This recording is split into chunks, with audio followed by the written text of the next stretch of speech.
I'm in the lovely house of Philip Mansel, and he's graciously allowed me to interview him post publication of his book, The Levant, and his book tour in the various centres of Greece, Turkey, and Lebanon. So here we go. Welcome. Hello, Craig.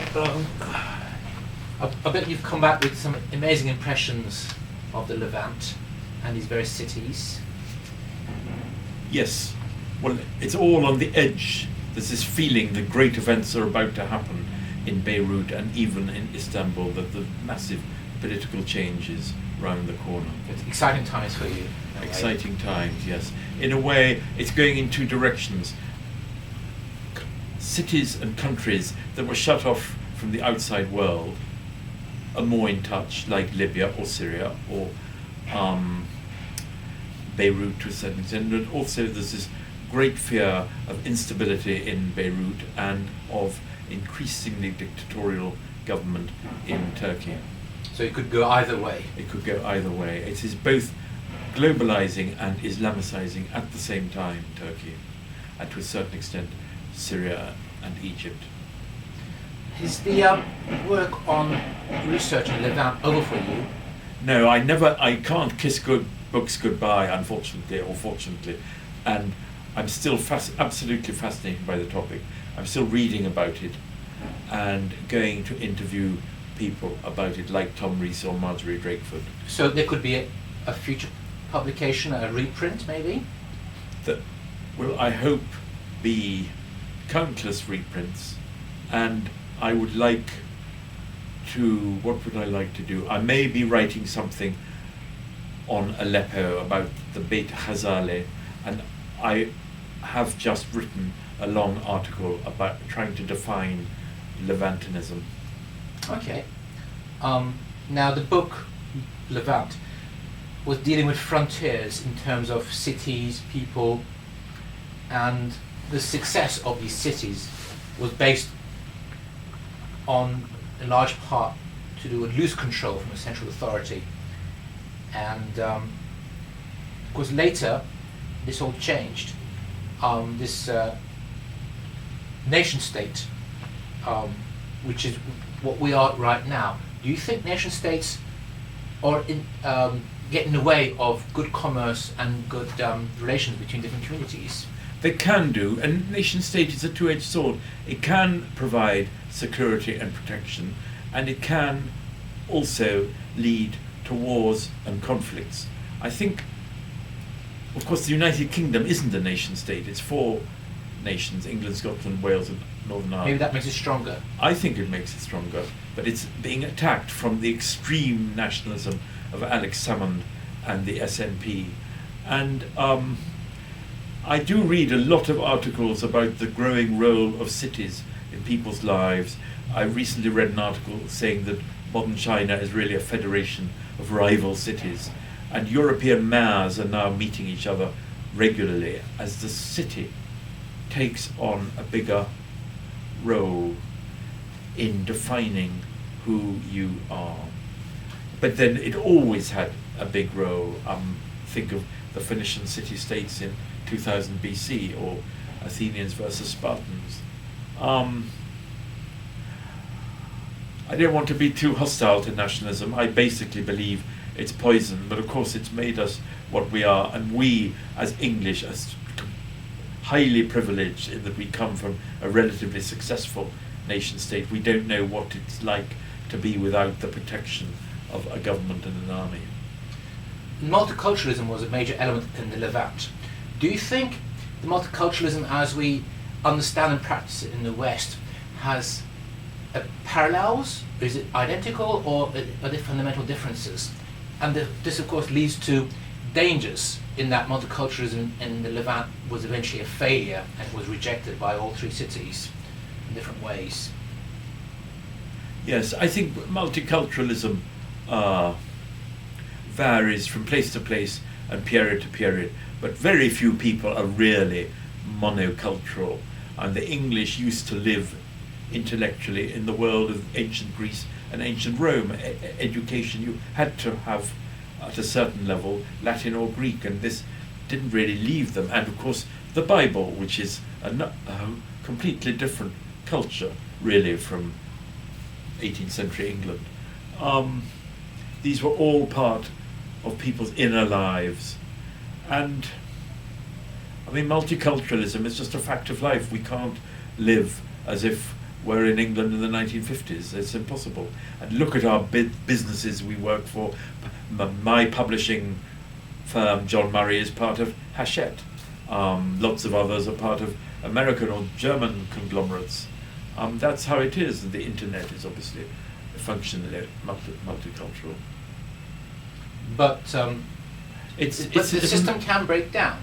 The system can break down when the army and the state opposes it, or is too weak, as in Beirut in 1975, or was determined to try to create a monocultural system like Ataturk in Turkey after 1922. But now many Turks are trying to reconnect with their neighbors and their roots, which are very far from completely Turkish. Look at Ataturk himself, a Salonican, maybe with Slav ancestry, and living intellectually in the world of the French Third Republic. We know what books he read and the laws that he brought into Turkey. They weren't Turkish laws. So in some ways he was the perfect multiculturalist himself. Much more Yet his legacy is quite the reverse in a way. Yes, and he was much more multicultural than he later pretended to be. But of course, it never left him, and everybody knows he was always dancing dances from Rumeli and all that.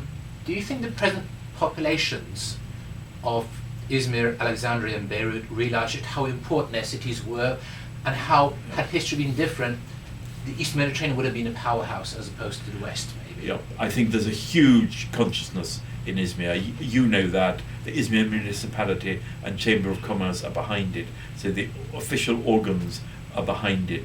There's this, and the museum, the Pristina Museum, emphasizes all this. You can't not be conscious of history in Izmir. And on the whole, every Izmirli I've ever met has a very positive view of Izmir's past, and particularly the cosmopolitan element in it. And in Alexandria, again, you can't not be conscious of the past. They don't. I don't know enough people there to generalize. It's very mixed. I've been told that when Greeks presented a lovely statue of Alexander the Great, about 5 years ago, there was complete indifference by the Egyptians. So beautiful Greek girls in classical dress in a procession leading this statue. Nobody cared, really. But the library is international, and I think eventually there will be a revival of Alexandria's past, if they have that opportunity. But Alexandria is also a very Islamic city, and always was, really. And in Beirut, there's a great nostalgia for pre-1975, slightly sickly nostalgia. But they're very interested. There's lots of publications about the history of Beirut. Since the publication of your book, the biggest change in the region has been the Arab Spring, obviously, and that is brought possibly by the internet generation, or possibly by failed economics, or possibly because rampant corruption. Do you think it's any one, or is it a combination of reasons that brought it about?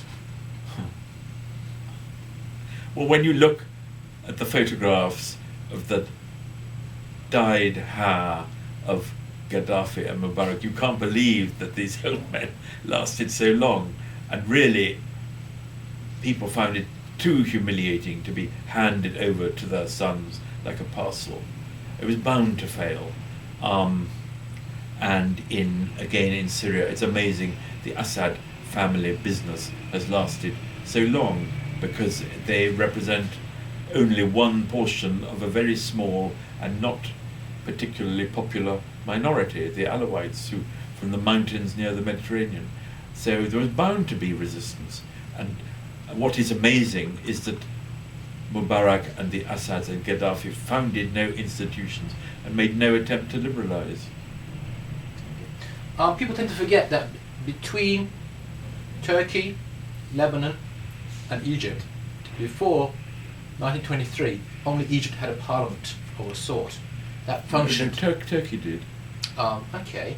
Turkey did have a functioning parliament in 1876, and between 1908 and really in 1920, the British closed it. Right. But 1920, there's this episode that is often forgotten, where, against Ataturk's will, there was the last session of the Ottoman Parliament in Istanbul, and Ataturk's followers forced him to agree to it.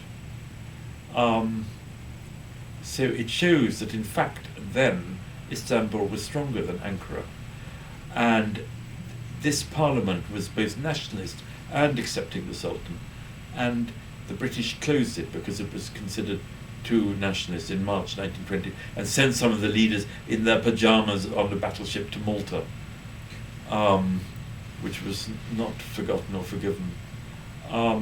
So the region has. And there were real parliamentary debates Okay. between 1908 and 1914, particularly, with Arabs, Sheikh Faisal and Abdullah, the future kings of Iraq and Jordan, were deputies in that parliament. So the region does have a democratic tradition. Well, a parliamentary tradition, yes, more than people think, I would say. In that in Egypt there were real elections, and sometimes ministers had to resign because of criticism in parliament, not something we often see nowadays. Right. Now, one of the defining features of the Levant is the fact that the Ottoman Empire was very liberal in the trading rights it gave to foreign nationals. It created its own community of Levantines that had no intention of assimilating with the majority, yet clearly invested in a lot of infrastructure still used today in all these cities, such as ports and railways. Do you think the benefits outweigh the drawbacks of the native population entering the arena of key players of business?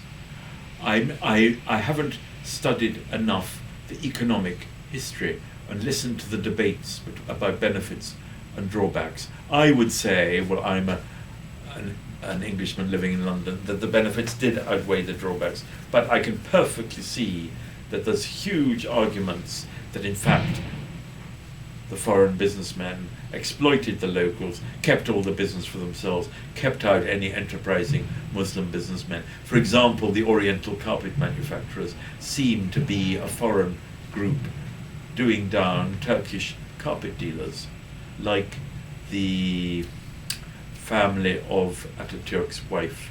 Uşaklı. Exactly. And in Alexandria there was resentment, but of course by the end, in the 1940s, prominent Egyptian businessmen were coming in by osmosis. And in Beirut there was tremendous resentment in some circles of wealthy Christians keeping business in the hands of the community. And I've been told stories of a shop before 1975 somewhere, a Muslim coming to buy some perfume, and then when he left, the shop assistants squirted perfume in the air.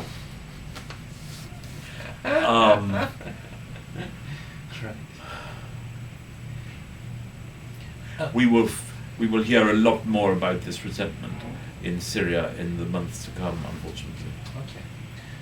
On the margins of the Levant. Crony capitalism is in the Levant as well as France, Okay, England, sure. America. Wherever it is.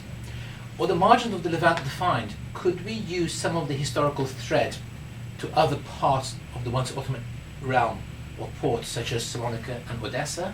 Yes, Salonika was very closely linked to Smyrna, and Odessa shows, and indeed St. Petersburg, show many of the same patterns, with foreign groups, Greeks, everybody speaking French, an English club, the quay being the center, love of music, the famous Jewish musicians of Odessa, of course Russian music in St. Petersburg. Yes, absolutely, the role of consuls, and the minority being the majority, the Jews were really the majority in Salonika. The Greeks became almost the majority in Smyrna, and so on. How was your book received in Turkey, Lebanon and Egypt? It has been translated in these and other languages, and you have been in book promoting tools as well. Yes, well, it's only so far been translated into Turkish. The reviews I've read have been very good, very kind. There is a passionate concern with the history of Izmir in Turkey and the history of the national struggle of 1919 to 22. So any new light or foreign sources people are interested in. Egypt and Lebanon has been quite positive. I gave a talk there. Quite a lot of people came. I was on Lebanese television. There's a passionate interest in Lebanese history and Beiruti history and what makes Beirut different from other Arab cities. Egypt I haven't yet been to. I want to go when things settle down. I hope there is a great interest in the role of Alexandria in the development of Egypt. Not just foreigners Alexandria, but Alexandria as an Egyptian city, as an Egyptian sort of lighthouse city, and the way it affected Egyptian history. The role of Muhammad Ali in creating it. Muhammad Ali, a Macedonian from over the sea, so somebody with a different mental outlook, in fact from Kavala, the port city, founded by Ibrahim Pasha, the Greek origin Grand Vizier of Suleiman the Magnificent. So it's actually an Ottoman foundation. And he refounded Alexandria really. And the dynasty that he founded, which went on until Farouk, most of them really loved Alexandria, in some cases preferred it to Cairo. And the fact they were there in the summer of 1882 was a huge asset for the British occupation of Egypt, because the British got control of the Khedive Tawfiq, which legitimized the occupation. And the fact that Farouk and the government was there in July 1952 made it easier for Nasser to seize power in Cairo. Because they were compromised? No, because they were away from army headquarters, radio headquarters, the airport.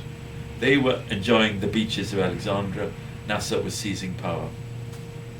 Any plans to translate the book into Arabic in the future? Well, I hope so. It is with a Beiruti publisher, and I very much hope they send me a contract. Good. I think you have a deep affinity, particularly to Beirut, living there between 2001 and 2006 as part of your book research. The Lebanese civil war is still a raw memory there, and it is surrounded by a ring of fire of near civil war to the north, and technically still at war with Israel. Do you think the Lebanese have now matured enough to navigate a straight course in these treacherous waters of instability? I think, or nothing, hopefully, the experience of the Civil War is such a warning that they won't try it again. But my friends are extremely worried and very insecure at the moment. There is that the state apparatus and the army is still not strong enough to control internal militias in Lebanon, and then there is the whole question of Israel and Palestine and the future of the Syrian government. Hopefully, rather like Europe after the Second World War, no one's going to want to try that again. Hopefully no one will want a civil war again in Lebanon, but there's still weapons in people's hands. The army doesn't have the monopoly of law and order and repression. Many people think Hezbollah is a lot stronger, so anything could happen. In recent news reports, there were claims of major gas deposits offshore Cyprus, Israel, and Lebanon. Do you think, with other regional changes, Israel has to come to some sort of accommodation with its neighbours? Or is it its military might or perceived unconditional American support till the end is its biggest curse as it seeks military solution to all its internal and external problems? Yes, well, I hate the use of force in anything. But this curse, which is a curse, and for the United States also, but in fact it's benefited Israel, which has become stronger and more secure by the use of force, fortunately or unfortunately. The more conflict and tension there is, the more America will always rally uncritically to the side of Israel, and Israel's population has gone up. It's expanded its settlements in the West Bank. It does more or less what it wants in the region. So its army, its military industries, perhaps just as important as its army, are so advanced and successful. I saw an article last week in a magazine which said how Israel's arms industry can save the United States. So it is so brilliant. Interdependent. Yeah. And not just the United States, it's supplying weapons now to India. And I'm sure many other countries, I believe Georgia had Israeli advisors, northern Iraq. So its formula of violence, military success, American support seems to be working. But as we all know, there's no such thing as never anything can change at any time. The Anglo view of history tends to be distorted by our obsession with World War II, and almost ridiculously ignoring our part in creating the tensions that led to it in the first place. Do you think modern Turks and Arabs have a balanced sense of history? Do you think politicians can take note of past disasters? Well, I think Turkey learnt from the First World War not to indulge in foreign adventures or wars, peace at home and peace abroad, as Atatürk said. I hope that lesson remains learnt. I would have thought people do learn from the past. I mean, Egypt clearly was resolved never to have another war with Israel again after Sadat, and I think they're right.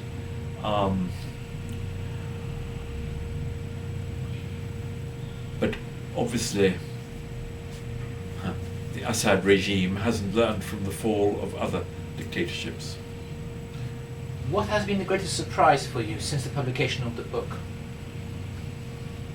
What has been the greatest surprise? I wasn't surprised by the fall of Mubarak or Gaddafi. Well, the greatest surprise, I would have thought, is the size and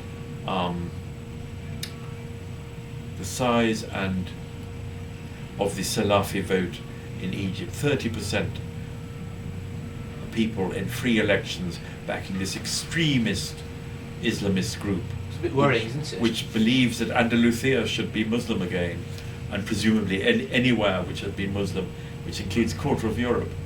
Well, this is probably very worrying for Israel. Very worrying for Israel, even more worrying for Egyptians. And I am also surprised at the way the army has behaved in Cairo and is hanging on to its power and privileges. So it's not a full revolution by a long shot. No.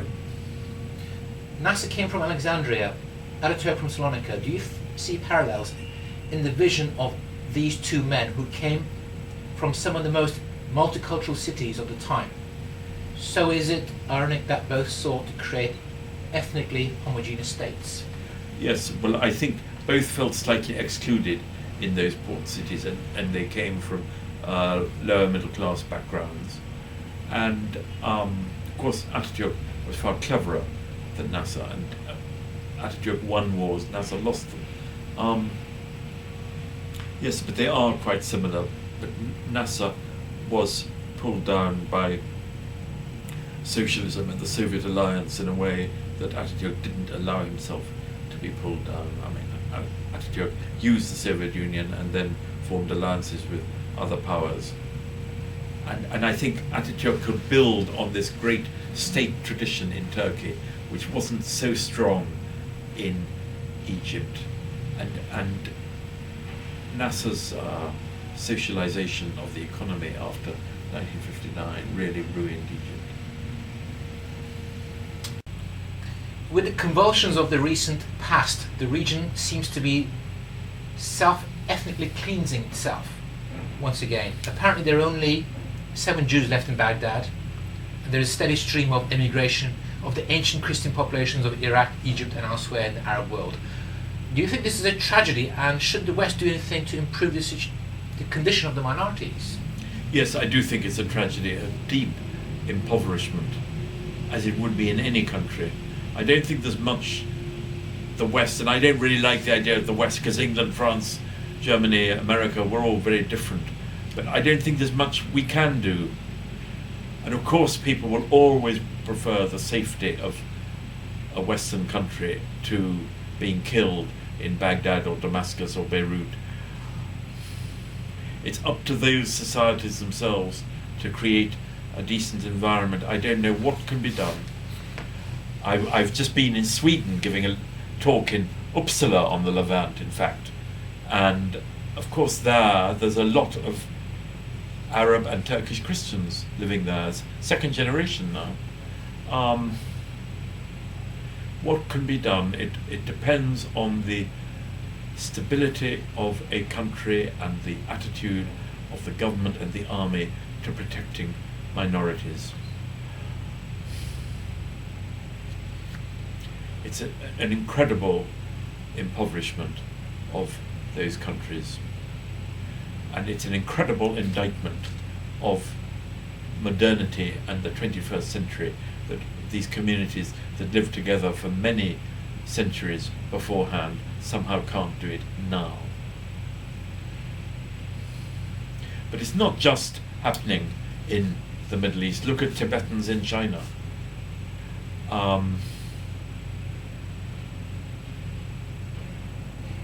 So while one part of the world becomes more ethnically pure, other part it gets enriched through multiculturalism. Yes, I mean think of what Slim has done in Mexico, or Husson in France, or Sarkozy, the president of France, Balladur, a Smirniot, Aristotle Onassis. Aristotle Onassis. Seferis, George Seferis. George Seferis. There's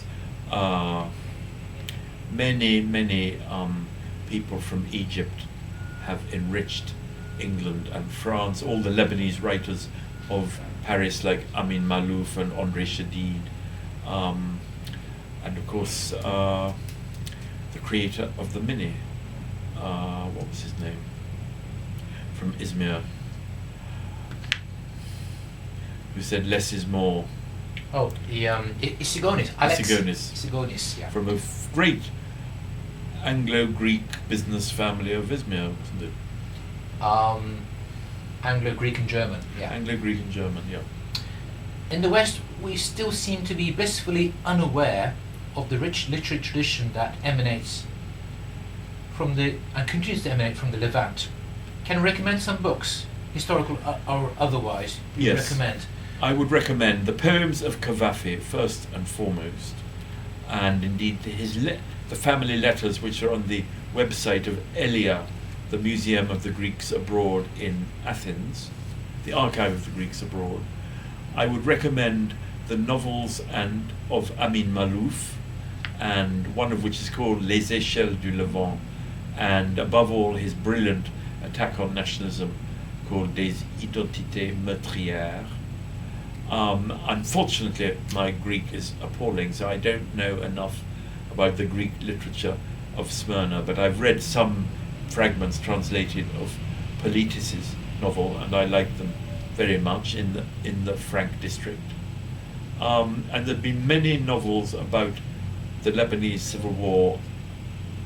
I don't think there's any I can particularly recommend.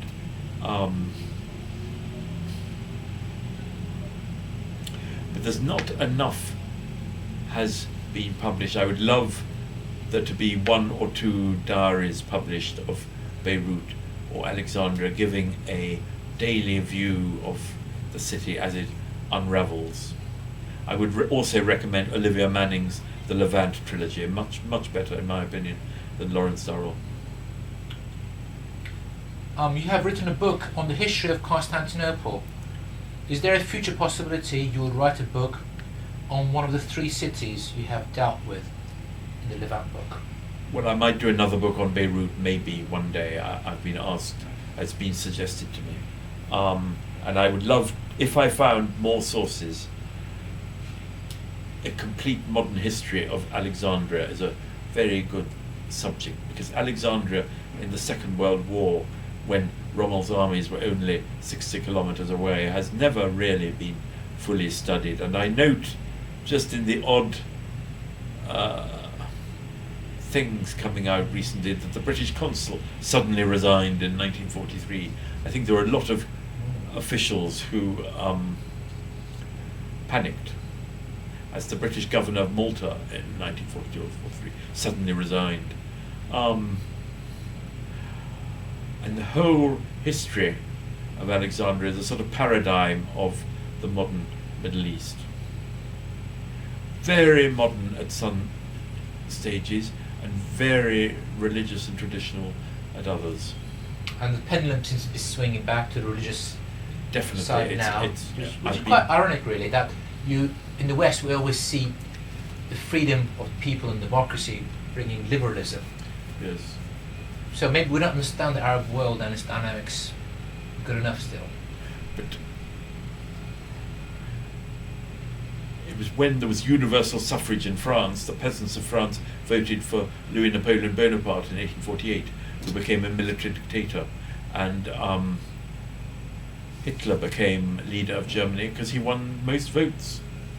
And that's when Germany had female suffrage before France and many other countries, and I think he won it partly because of women's votes. So democracy can be reactionary as elitist regimes can be liberal. Right. There must be some wonderful interviews you conducted while researching the Levant. Any plans to put some of these into writing in the future? Do you think the region is still ripe for some original historical research? Yes, there's so much to be written. I mean, there's some very, very good modern Lebanese historians and 1 or 2 Egyptians, but there's so much to be written about these cities and individual lives, and Ataturk as a child of Salonika. I have kept all the interviews, and one day I will write a book about the people I've known in the Middle East, particularly the old people who could remember Egypt before Nasser. And they've been extremely kind to me. But none are very extraordinary, perhaps. I've known people in London and Paris just as extraordinary. I mean, it was just as interesting for me interviewing George Weidenfeld, the publisher, who could remember pre-Anschluss Vienna before 1938. And he is a Viennese who still loves, of course he loves Israel, but he also loves German culture and the traditions of his city. And he still writes articles in German. And that was a window onto pre-war Europe that I found absolutely fascinating. How much contact and collaboration did you have with local historians during the research for your book? Did their views colour yours and question some of your assumptions? Well, I tried very hard to talk to people of Beirut and Alexandria as much as possible, so that I could, as much as I could, get out of an English skin and unblinker myself, though of course it's not possible to do that totally. And they were very, very helpful, particularly in Beirut, where history is alive, so I could meet Orthodox historians, Sunni Muslim historians, Shia lead politicians' sons, Maronites, 1 or 2 Jews still there. I enjoyed it thoroughly, and in Egypt many people were very helpful. There's somebody called Mimi Awad who knows more about the buildings of Alexandria than anybody else, was extremely kind and opened my eyes to the variety of experience. And he is a real Alexandrian. He's a Muslim Egyptian with Greek blood, 2 grandmothers from Greece. And in Izmir, well, I find the conference very useful, and many people there fascinating. And I met some Izmir historians in Istanbul.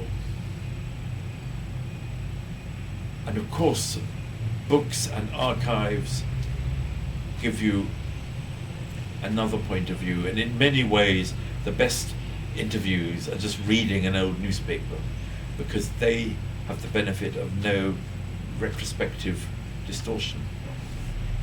So the newspapers of Izmir or Alexandria give a very lively, dynamic picture of those cities, what's happening.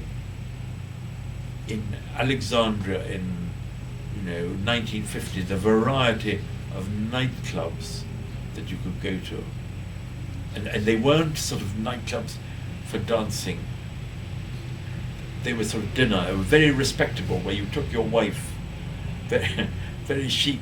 So it's not like we think of clubbing now, it's something different. Maybe something that present-day Egyptians could not even visualize. That they couldn't even visualize except in large international hotels like the Nile Hilton. And they had a variety which I don't think really London and Paris had at that time.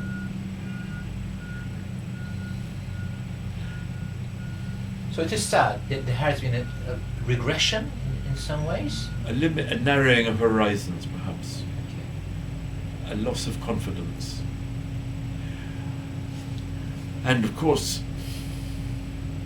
the role of religion in modern Turkey and modern Egypt and modern Syria to come, and modern Iraq, the way Baghdad is being splintered into Sunni and Shia districts. It's something breathtaking and hard to understand for somebody living in London or Paris.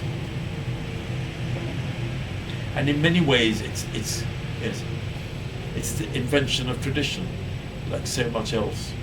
If you talk to Muslim friends, it's very, very easy to find Muslims whose parents and grandparents just didn't go to mosques. The mosque, in some ways, was less central in some areas and sometimes than the church. And you didn't need a mosque for a wedding, or there is no baptism in Islam. Or marriages could happen even in your own house as well. Yes, so many perfectly ordinary Muslims lived outside. The religion was not as central to them as, say, in 1850 it was to a Catholic or an Orthodox. Maybe it's filling a vacuum now. It had a lighter imprint. Do you think it's filling a vacuum, a cultural vacuum now? Because maybe the secularists or the modernists haven't got themselves organised? Yes, that's partly the fault of dictatorships, eliminating independent political organisations. Yes, it's filling a vacuum, but it's also a fashion. It's the mood of the moment. Obviously, also Saudi help influences other countries. But I wouldn't begin to claim I knew the roots of, for example, the Erdogan government in Turkey, which has many different sources. Nobody likes to be ruled by an outsider. Do you think the Arabs have now, shall we say, forgiven the Turks, and there is a new scope for deeper economic and political cooperation between the Arab and Turkish worlds? Yes, well, everybody likes business and trade, and I'm sure there was lots of tension between Syria and Turkey because of the PKK and other issues. And if they are less, then there will be more links, and people will remember, as was quite common, that they have Turkish or Arab grandmothers or whatever. But still, I think fundamentally, Turkey does much more trade with Europe and now with Asia and Russia. And most Arabs want to go to London or Paris if they can, rather than Istanbul. But of course now, in fact, it so happens that it's much easier for them to get visas, or in some cases they don't need visas for Turkey, whereas getting visas for Western countries is a nightmare. Do you think if Israel doesn't play its cards right and adapt to the new world order in the Levant, it may be left in the cold and become its own worst nightmare of being viewed as a pariah state even in Western circles? Well, I think this is beginning, yes. And the United Kingdom no longer sells weapons to Israel, which it used to. I'm not sure about France. It is a very special, unique country, as it constantly says. And the evolution of other countries is completely different. And the role of religion in Israel is alarming many Israelis.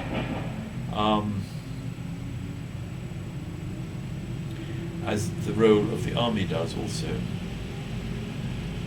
It's certainly more different from other, both from its neighbours and from European countries and from America than it used to be. Well, it also, you could view it as the most mixed society in the Middle East, yet it's the most divided society as well. It's extremely divided, yes, but in moments of crisis they unite. When I say mixed, I mean the local Palestinian and Druze populations as well. If you look at and the origins of the Jews of Israel are so varied. And if you include the West Bank, then they're creating a situation of some sort of showdown, presumably eventually, because with more people, Jews living in the West Bank, they get to a point of no return. Yep, as they want. Yep, they want the whole area between the Jordan and the Mediterranean. You ignored the ancient trading cities of Jerusalem and Aleppo from your book. Is this a case of 3 is enough, or were they distinctly different by being set in the hinterland? It was really a case of 3 is enough. Aleppo was very connected to Smyrna and Beirut, obviously, and was in some ways the first Levantine city, the first British and Dutch consulates, and Venetian and French were in Aleppo. And it is one of the last Levantine cities. It's certainly got a huge Christian population, both Syrian and Armenian. And foreign consuls still play a role there. Jerusalem is too special to be included with other cities.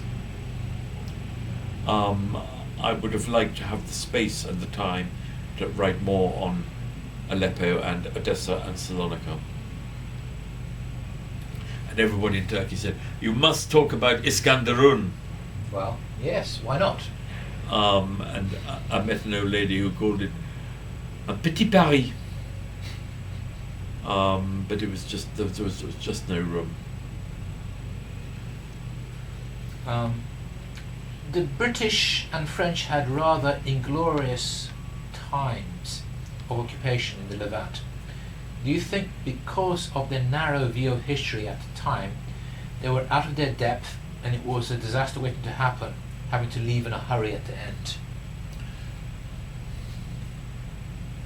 I think Britain was certainly out of its depth in Egypt, which was quite a sophisticated country, and the British situation, they were neither totally in charge, nor there as foreigners they were in control. So it was a very unhappy situation, which ended terribly with Suez, and before that the incidents in the Suez Canal zone and the burning of Cairo, provoked by the British general who killed 30 or 40 Egyptian police the day before. And and Cyprus was ended up divided and many deaths. Aden, the same thing. France, de Gaulle, who has such a reputation as a statesman, was most unstatesmanlike in Beirut and Damascus, bombing Damascus as late as early 46.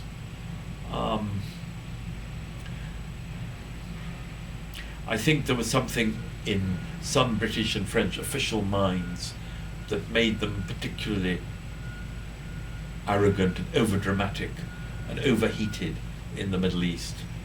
So they lost their sense of balance and reason. There were even plans for Britain to stay in Cyprus, much longer. And the British support for the Greek expedition to Anatolia in 1919 was catastrophic. It was completely unrealistic, as Lloyd George was warned by some of his diplomats and generals that he wouldn't listen. And of course Churchill was unrealistic in the Dardanelles in 1915, and again he wouldn't listen. There's something, the drama of the Middle East and all its historical memories, I think, unhinges many minds in London and Paris. De Gaulle ordered the Lebanese parliament to be shut and Lebanese ministers to be arrested in 1943. He sent Senegalese troops with whips against crowds in the streets of Beirut, and it just united the whole country against France. So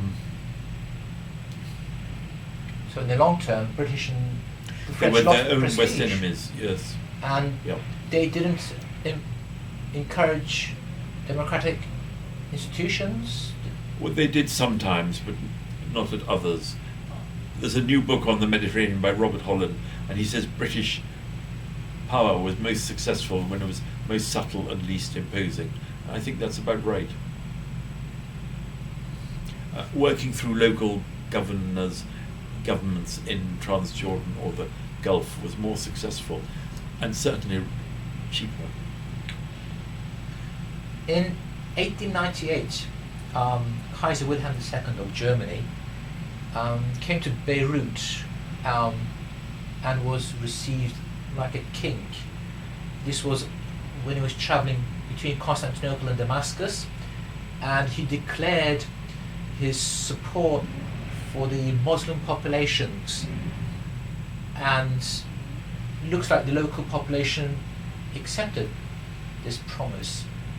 But were the Germans sincere? Did they have any plan there, or was it just plain manoeuvring to get to sideline the British and French from the region? Yes, it was mainly to sideline the British and the French, because Lord Salisbury, the British Prime Minister, had just made a famous speech saying Britain had backed the wrong horse in the Crimean War, and he wanted to be more friendly with Russia. Therefore, the Ottoman Empire felt it needed an ally and turned to Germany. And Germany saw in the Ottoman Empire a wonderful economic field. So on that trip to Constantinople, the Kaiser came to the capital with lots of concession hunters, businessmen, people asking for contracts, and it worked. Yeah. And then there's the Berlin to Baghdad railway, which worked for a time. It certainly improved the economy where it went.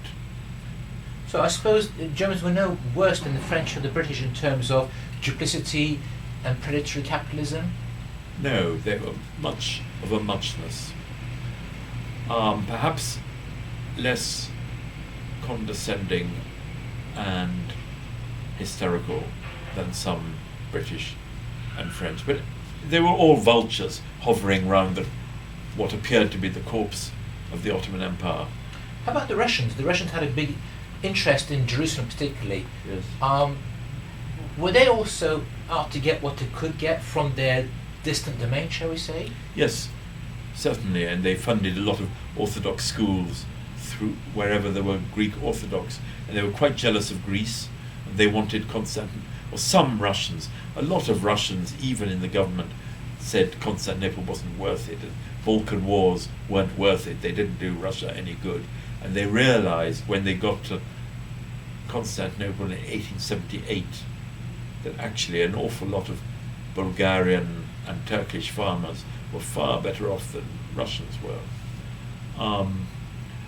But some Russians dreamt of Constantinople, and it was a great multinational empire, the Romanov Empire, and they would have liked to expand it further, certainly. They had ambitions in northern Iran, in northeast Turkey, and in the Balkans. The American presence in the region is lower key and mostly connected with missionary and educational institutions. But did they also have, shall we say, an imperialist agenda as well? No, and those mission schools were wonderful, really, and very dedicated teachers, and they really transformed Beirut and some Syrians and Lebanese. No, they didn't have any imperialist ambitions at that time, but they were always quite interested in Zionism. And now, of course, they have a huge fleet and military presence in the Arabian Gulf. And I suppose the various schools they established in Egypt and Lebanon, their legacy still lives today. Yes, They have created an intelligentsia. Yes, AUB is still the best university in the Middle East, or one of the best, and AUC in Cairo. So the American presence has been mostly beneficial. Educationally, yes, or those educational institutions. But I wouldn't have thought that the American alliance with Israel has been only beneficial, nor perhaps the American alliance with Saudi Arabia, nor indeed people say the American alliance with the Shah of Iran helped cut him off from reality and from his own subjects. And in a famous example, he gave, I'm not quite sure of the details, but he gave Americans, or maybe American servicemen, legal exemption from Iranian law. So it's the capitulations again. Wow. And that was one policy which Khomeini focused on and which alienated many Iranians. Provided ammunition for his enemies. Yep. And it's the same thing in Iraq. American troops have left Iraq because really the government wouldn't allow them to be subject to Iraqi law. Right. What was the final thing I was going to ask? So you could say that Americans have been caught off guard with the Arab Spring because they've been backing these regimes. But they weren't totalitarian completely regimes, backing them. I mean, because the WikiLeaks published things that showed the American ambassador saw through Ben Ali completely and weren't particularly interested in his regime. And I think the publication of these WikiLeaks dispatches helped the Tunisian revolution. They were probably more keen on Mubarak, partly because he guaranteed peace with Israel. But also some American companies, with the help of the State Department, helped train Egyptian activists in New York in the use of technology to help democracy in about 2008. So they did help to a certain extent. And a lot of this technology which has helped revolutions is American origin. So maybe they saw it coming. Yes, well, everybody saw the end of Mubarak coming, certainly. They didn't pay so much attention to Gaddafi. And everybody, Western diplomats, knew that the Ben Ali regime was becoming unpopular, particularly his wife and her family. Okay, thank you for your time. Thank you very much, Craig. Thank you.